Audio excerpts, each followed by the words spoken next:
রাজধানীর প্রধান সড়কগুলোতে রিকশা অটোরিকশার প্রবেশ রুখতে বিভিন্ন সময়ে নানান পদক্ষেপ নেওয়া হলেও তা বারবার ব্যর্থ হয়েছে। প্রধান সড়কে রিকশা প্রবেশে নিষেধাজ্ঞা সত্ত্বেও চোর পুলিশ খেলায় মেতে ওঠেন রিকশা চালকরা। নানান আন্দোলন শেষে এখন আইনশৃঙ্খলা বাহিনীর নাকের ডগায় প্রধান সড়কগুলোতে দাপিয়ে বেড়াচ্ছেন তারা।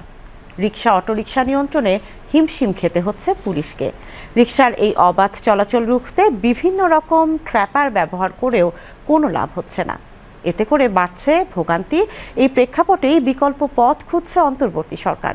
বিস্তারিত জুয়েল রানার ক্যামেরায় স্বপ্না স্মৃতির প্রতিবেদনে।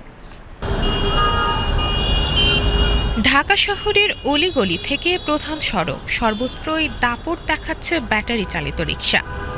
গত কয়েক বছরে এ যানবাহনের অনিয়ন্ত্রিত চলাচলে যেমন জনগণের ভোগান্তি বেড়েছে, তেমনি বাড়ছে নিরাপত্তা ঝুঁকিও। বেশ কিছু ঘটনায় দেখা গেছে চালকদের অসচেতনতা বা রিকশার গতি নিয়ন্ত্রণের অভাবে তৈরি হচ্ছে বিশৃঙ্খলা। বিশেষ করে অভিজাত এলাকার বাসিন্দা ও বিদেশি নাগরিকদের নিরাপত্তা নিয়েও উঠেছে প্রশ্ন।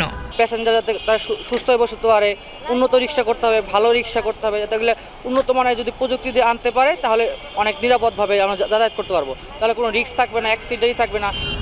চালকদের দাবি রিকশা বন্ধ না করে বাস্তবসম্মত গাইডলাইন তৈরি করা হোক, তাহলেই এই বিশৃঙ্খলা দূর করা যাবে। অটো রিক্সা যদি বন্ধ না করে কিন্তু যে কোনো একটা নিয়ন্ত্রণ করে দেব, ওটাই একটা নিয়ন্ত্রণ করে দেবো। আমরা নিয়ন্ত্রণের মধ্যেই আমরা চালাইবো, নিয়ন্ত্রণ বেড়াতাম না। রিক্সা ড্রাইভারেরাও সবাই সচেতন হয়ে চলক, যাতে শৃঙ্খলা মেনে চলুক, যাতে বিশৃঙ্খলা না হয়।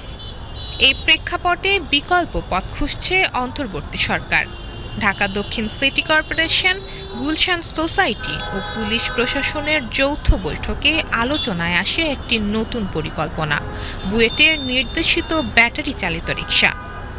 এই নতুন মডেলের রিকশায় থাকছে পায়ে চালানো ব্রেক, নির্দিষ্ট গতিসীমা এবং উন্নত মোটর কন্ট্রোল ব্যবস্থা। ড্রাইভিং লাইসেন্সের মতোই চালকদের দেওয়া হবে টেকনিক্যাল কমিটির সুপারিশে অনুমোদন। আমরা হাইড্রোলিক ব্রেকিং সিস্টেমের কথা বলছি। এই হাইড্রোলিক ব্রেকিং সিস্টেমের সাথে গতিকে নিয়ন্ত্রণ করতে হবে এবং স্পিড গভর্নর কিন্তু বসানো সম্ভব, যাতে করে যিনি চালক আছেন তিনি একটা নির্দিষ্ট গতির মধ্যে গতিসীমাটা রাখতে পারে। এই রিক্সাগুলো আসলে স্ট্যাবিলিটি নাই, ভারসাম্যহীনতায় ভুগছে। এই জন্য দ্রুত গতিতে যখনই বাঁক নিতে যায় দেখবেন যে চালক আরোহী সহ সবাই উল্টে পড়ছে। তো সে কারণে আমরা প্রপোজাল দিয়েছি যে রিক্সার যেমন সিএনজি দুই পাশে যেমন সেফটি ব্যারিয়ার আছে, গেট আছে, ব্যাটারি চালিত রিক্সারও দুই পাশে এরকম গেট কিন্তু থাকতে হবে। পাশাপাশি ইন্ডিকেটরগুলি বসানো, যাতে করে ডানে না বামে যাবে বোঝা যায়। পিছনে চালক তো আসলে বুঝতে পারে না সে ডানে যাবে কি বামে যাবে। এবং আমি মনে করি এটার পিছনে খুব বেশি যে ব্যয় করতে হবে বিষয়টা তা না। 20 থেকে 25,000 টাকা যদি খরচ করা যায় তাহলে এই ধরনের বাহনটাকে অনেকটাই সায়েন্টিফিক বা বিজ্ঞান ভিত্তিক করা সম্ভব, তখন ঝুঁকিটা অনেকটাই কমে যাবে। বর্তমানে রাজধানীতে প্রায় কয়েক লক্ষ রিকশা চলাচল করছে, যার বড় একটি অংশ ব্যাটারি চালিত। এমনকি অনেক পুরনো প্যাডেল রিকশাও এখন মোটর ও ব্যাটারি বসিয়ে অটোরিকশায় রূপান্তর হচ্ছে। নতুন মডেলটি বাস্তবায়িত হলে শহর থেকে বিদায় নেবে বর্তমানের অগোছালো ব্যাটারি চালিত রিকশা। শুরু হবে এক নিরাপদ যাত্রার। রাজধানীর যানজটের স্থায়ী সমাধান হতে পারে এই উদ্যোগটি, এমনই প্রত্যাশা সকলের। স্বপ্না স্মৃতি, বিটিভি নিউজ, ঢাকা।